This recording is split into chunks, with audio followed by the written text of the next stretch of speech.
Laser machine से पथरी का ऑपरेशन कराना हो या घुटने कूल्हे का ट्रांसप्लांट, अत्याधुनिक मॉड्यूलर ओटी के साथ आपकी सेवा में 24 घंटे हाजिर। सेहत का सच्चा साथी डू किया हॉस्पिटल, गणपति नगर, मंडावा रोड, झुंझुनू। उत्कृष्ट चिकित्सा सेवाओं का प्रतीक रविंद्र हॉस्पिटल झुंझुनू अत्याधुनिक सुविधाओं से युक्त दूरबीन सर्जरी के साथ सरकारी योजनाओं एवं कैशलेस इलाज की सुविधा उपलब्ध।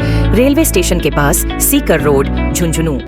वक्फ के नाम पर चल रहा है लैंड जिहाद, झुंझुनू में बोले विधायक बाबा बाल मुकुंद आचार्य।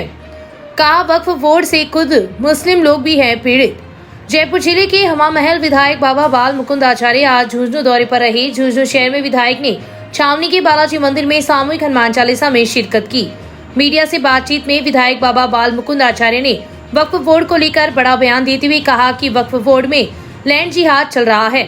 बोर्ड बेसकीमती जमीनों पर अपने बोर्ड लगाकर कब्जे कर रहा है। इसका जो मूल उद्देश्य था वह तो रहा नहीं। इस बोर्ड में जमीनों का गौरव धंधा चल रहा है। बोर्ड से मुस्लिम लोग भी पीड़ित हैं। मेरे खुद के विधानसभा में बहुत से मुस्लिम परिवारों को इस बोर्ड ने बेघर कर दिया। कांग्रेस ने यह बोर्ड बनाकर बहुत बड़ी गलती की है, जबकि भारत में हिंदुओं को अपने आराध्य की पूजा अर्चना के लिए कोर्ट तक जाना पड़ रहा है। संविधान में एक देश एक नियम बने ताकि सभी लोग समानता से रह सके। Shekhawati live bureau report, Jhunjhunu. नया कानून नहीं आ रहा है। जो पुराने कानून में कुछ विसंगतियाँ रही है, कुछ कमियाँ रही है, उसमें परिवर्तन की आवश्यकता है। ये लैंड जिहाद चल रहा है, ज़मीनों पर कब्जा करने का काम चल रहा है। आज पूरे भारतवर्ष में जहाँ देखे वहाँ हरे रंग का एक बोर्ड लगा होता है, लिखा होता है वक्फ बोर्ड। तो वक्फ बोर्ड को इतनी क्या भूमि अतिक्रमण की आवश्यकता पड़ रही है कि चारों ओर ये वक्फ बोर्ड अपनी भूमियों का अतिक्रमण करता है। फिर एक देश एक कानून की हम बात कर रहे हैं, तो फिर यहाँ पर ऐसी क्या परिस्थितियाँ हैं कि इनका कोर्ट अलग होगा, नियम कायदे अलग होंगे और वहाँ का फैसला मान्य होगा। और ऐसा क्या कानून बना दिया कांग्रेस ने कि किसी की भी ज़मीन हो उसको नोटिस नहीं दिया जाता, वक्फ बोर्ड अपना बोर्ड लगा के कब्जा कर लेता है। वो राजस्व की हो और या फिर निगम की हो, जेडीए की हो, पालिका की हो, किसी भी डिपार्टमेंट का वो भूमि बोल रहा हो, किसी व्यक्ति विशेष का स्वयं का हो और ये बोर्ड लगा दे तो कहते हैं हमारी हो गई। तो इसमें परिवर्तन होने की आवश्यकता है। समय अनुरूप परिवर्तन परंपरा है। तो अगर कुछ कमियां कांग्रेस की तरफ से रही है तो उसे परिवर्तन होना ही चाहिए। हम सबको पता है कि देश का बंटवारा किस विषय पर हुआ था। जिसको जो जिधर जाना था उसने तय कर लिया था।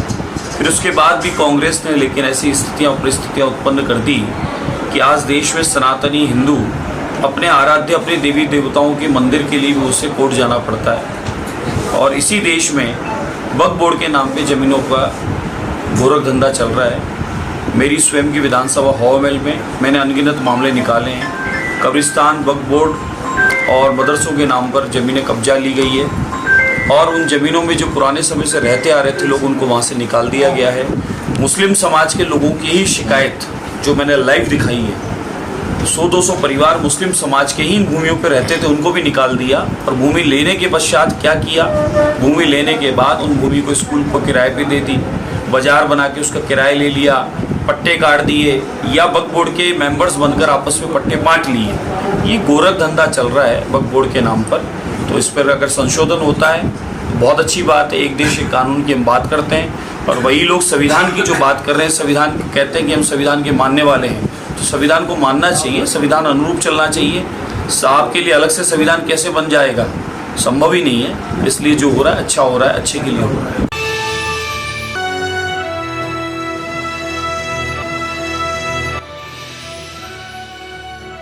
ये है शेखावाटी लाइव, धड़कन शेखावाटी की।